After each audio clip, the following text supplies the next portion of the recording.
Come, let us explore. Take two. Come, let us explore this dawn's meditation class and group practice that we too could meditate like a Jedi.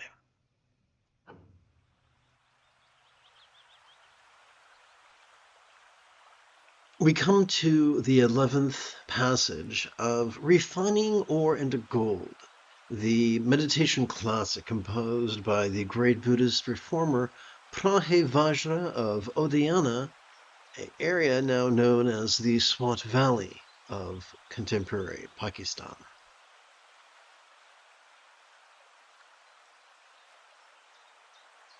Together, let us relaxingly recite.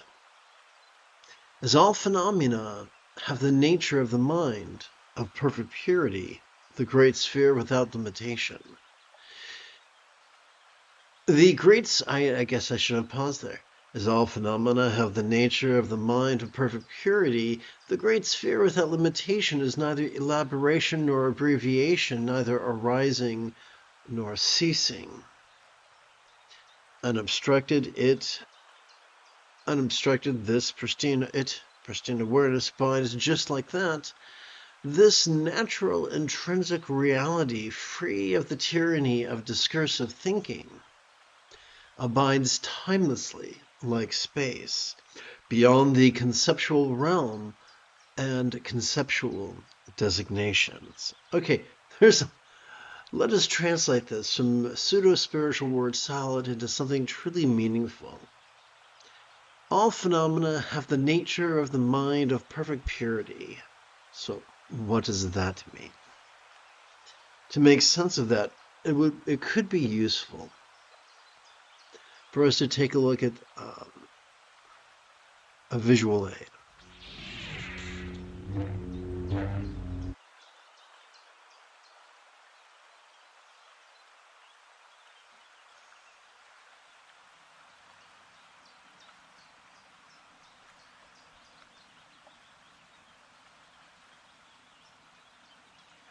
With every breath, we have a choice.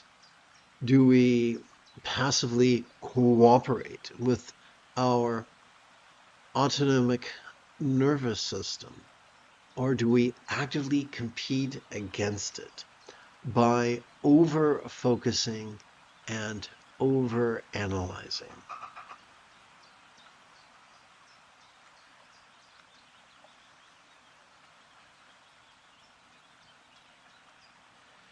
What's wrong with over-focusing and over-analyzing? By exhausting our prefrontal cortex, we set ourselves up to present with symptoms of depression, as well as trigger our amygdala, which is the seat of both anxiety and aggression. However, when we choose to passively cooperate with our autonomic nervous system, our amygdala is calmed, and our anterior cingulate gyrus is gently stimulated, which functions as the hub of our mirror neurons, the seat of empathy, which serves to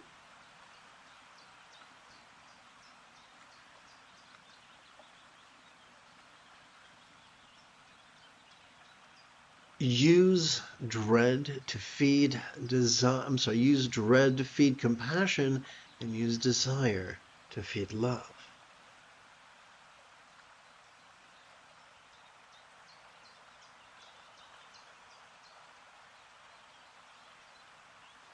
Sounds great. Sign me up. How does this work? Every time we inhale, whether we know it or not, we have evolved to automatically access the sympathetic facet of our autonomic nervous system, which is found in the center region of our spinal cord. This bad boy has evolved to help us to notice in a very special way, vulnerably, passively, viscerally, randomly, and fleetingly. But notice what? Notice mind's antics of perception, emotion, intention, cognition, recollection, and imagination. This, of course, invites the question, what are we to do with that which we have noticed.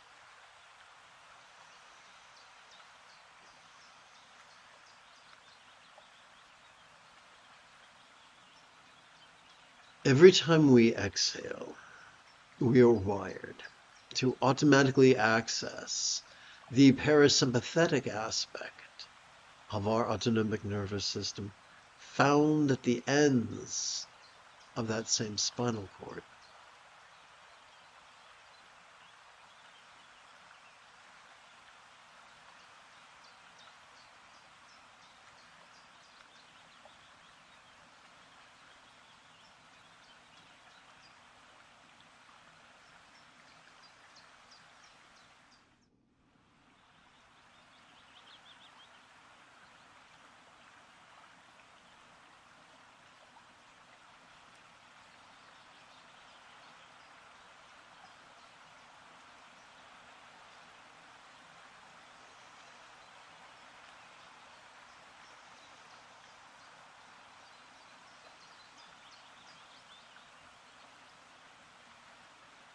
This parasympathetic nervous system, or I should say the parasympathetic facet of our autonomic nervous system, supports the physical relaxation and mental release of that which we noticed during our previous inhalation to such a degree that they fleetingly feel less stressful, less permanent, and less defining.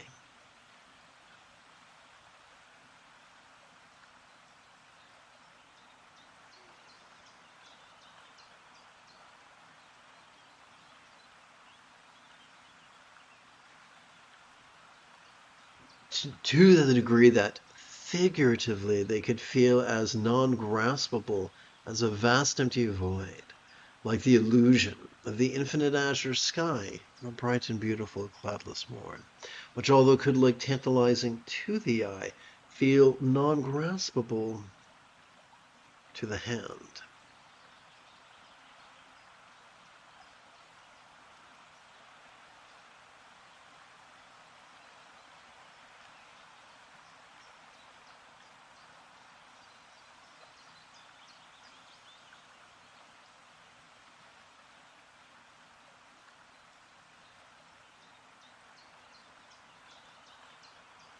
Now that we've gone over the very basics, let's take a look.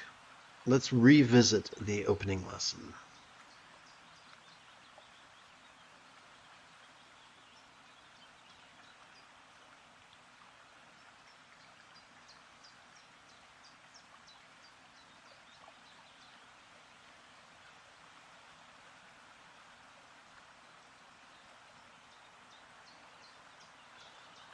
All phenomena have the nature of the mind of perfect purity. So what that means is whatever phenomenon we notice during our in-breath, as we relax into our exhalation, feel as non-graspable as the infinite azure sky. The great sphere, without limitation, is neither elaboration nor abbreviation, neither arising nor ceasing.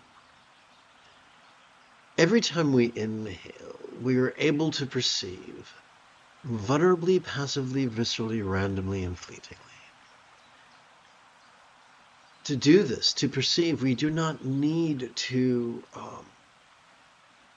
rely on the crutch of either blind faith or pseudo-intellectual analysis. Those functions depend on a different part of our brain. The part of our brain that is the part of our central nervous system that's found in the middle part of our spinal cord helps us to notice in a manner that is much more sustainable than hyperanalysis. I don't know about you, but I began my journey with blind faith and hyperanalysis, and it kept me a prisoner of anxiety and aggression.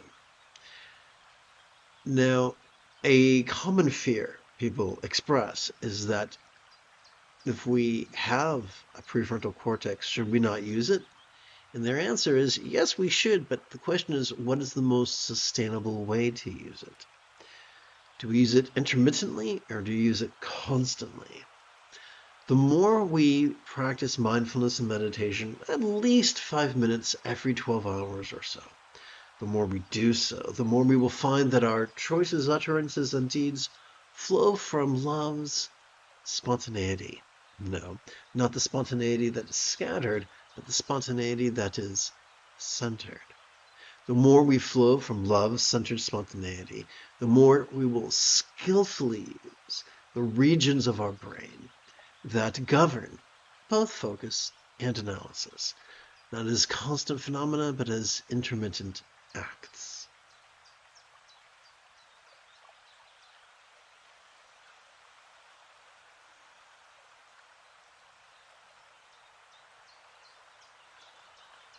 Let us pay attention to this final line, neither arising nor ceasing. There is no need for us to analyze what we perceive or suppress what we perceive.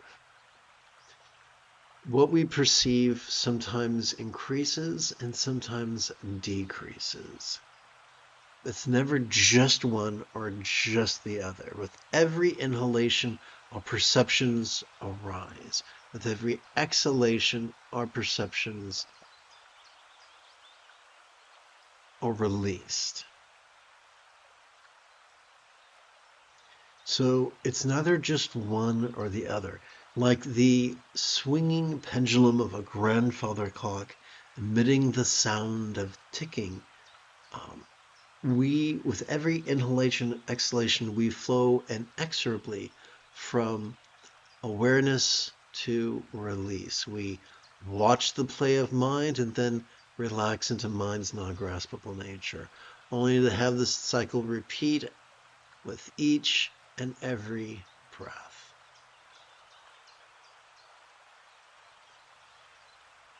Whatever arising we notice during our inhalation, whatever arising or ceasing we notice during our inhalation begins to melt into the same taste of non-graspability with each exhalation.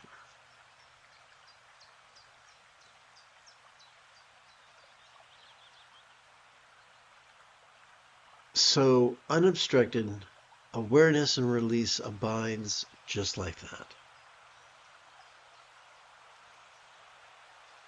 As long as we are alive, we will notice things. Sometimes things we notice will be external, other times internal, sometimes physical, sometimes mental, sometimes pleasurable, sometimes painful, sometimes interesting, sometimes boring, sometimes glorious, sometimes grotesque. But as long as we're alive, we are going to experience a version of awareness and release. It is involuntary. It does not need to be forced. In fact, it works better if it doesn't. Our job is not to actively cooperate with our autonomic nervous system, but to do so vulnerably, passively, viscerally, randomly, and fleetingly. We continue. This natural intrinsic reality, free of the tyranny of discursive thinking, abides timelessly like space, beyond the conceptual realm and conceptual designations.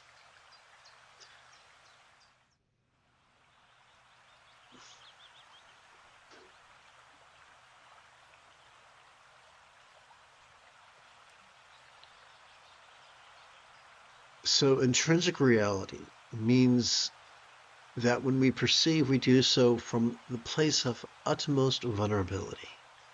We do not make excuses or condemnations. We do not comment. We just are vulnerably aware. Vulnerably, we see, hear, feel, taste, smell, and the like, including emoting, intending, reasoning, recalling, and imagining. With every inhalation, we perceive the time universe. With every exhalation, as we relax, it seems timeless. And so we do not have to choose between an eternal now and then. We perceive both in harmony with the various facets of breath. So, although we have the faculties to analyze, we are free from its tyranny. We can notice our tendency to comment and conject, but with each exhalation, we can feel ourselves, at least fleetingly, releasing it. Having completed this morning's opening lesson, we can now switch gears.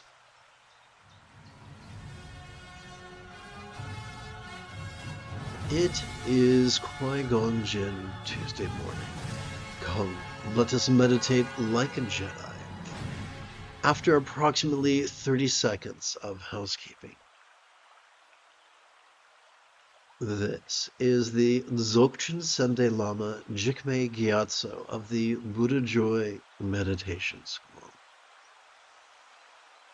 For more than 30 years, I have harnessed my autistic special interests as well as my ADHD hyperfocus to spend about 8 hours a day, almost every day, studying, practicing, mastering, and reverse engineering the teachings and techniques of each school of meditation so that I can become your personal, nerdy, neurodivergent guide to nirvana.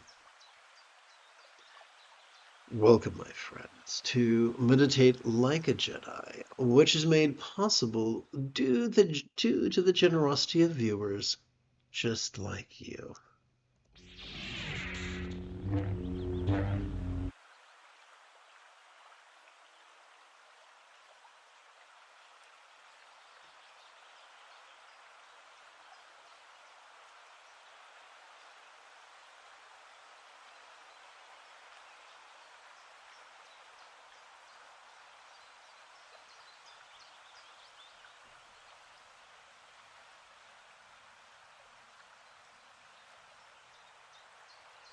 For the remainder of this morning's live stream,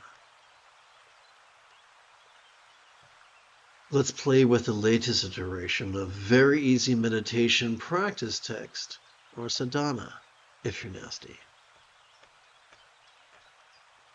The most efficient way for us to sustainably invite our real or imagined subtle energy to coalesce behind our navel is for us to rest the great knuckle at the base of our right ring finger upon the tip of our left ring finger, palms up in our lap. The most sustainable way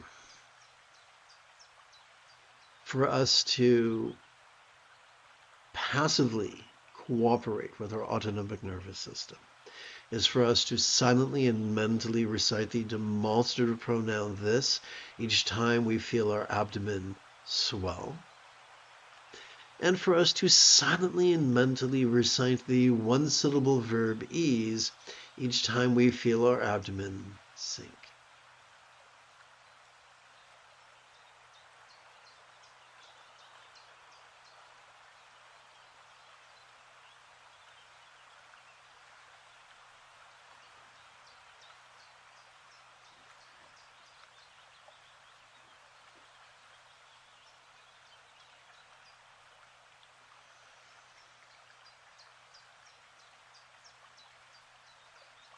To count our bonus set of 12 inhalations, we can use our right hand. 1, 2, 3, 4, 5, 6, 7, 8, 9, 10, 11, 12.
We can use the creases on the fingers of our left hand to count not individual inhalations, but sets of 12 inhalations. The first, second, and third set, the fourth, fifth, and sixth set, the seventh, eighth, and ninth set, the 10th, 11th, and 12th set.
The most efficient way to gently invite our real or imagined subtle energies to coalesce in our chest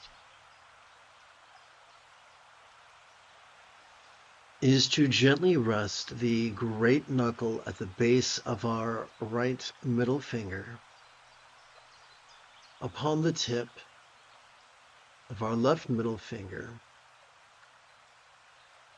palms up in our lap. As we breathe in, silently and mentally, we could recite the demonstrative pronoun this. As we breathe out, we can silently and mentally recite the one-syllable verb is. This is the key to effortless mindfulness and meditation.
The most efficient way to gently invite our real or imagined subtle energies to coalesce at our crown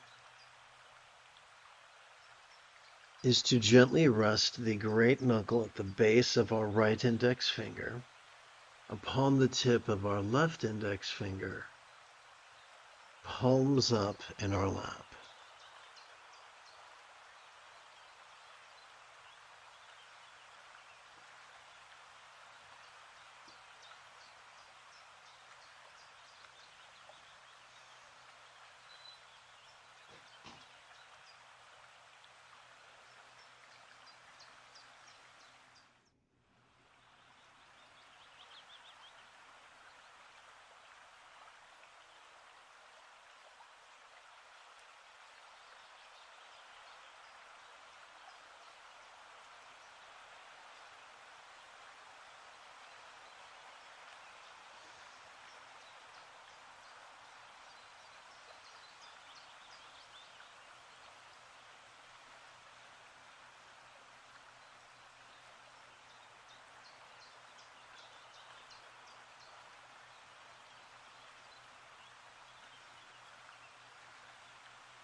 You have taken your first step into a much larger world. If you feel that I have earned it, you could give this live stream a thumbs up. You could even help support this channel. In approximately 11 and a quarter hours, I would very much like to return to lead today's dusk meditation class and group practice. And if you are as geeky as me, may the Force be with you always.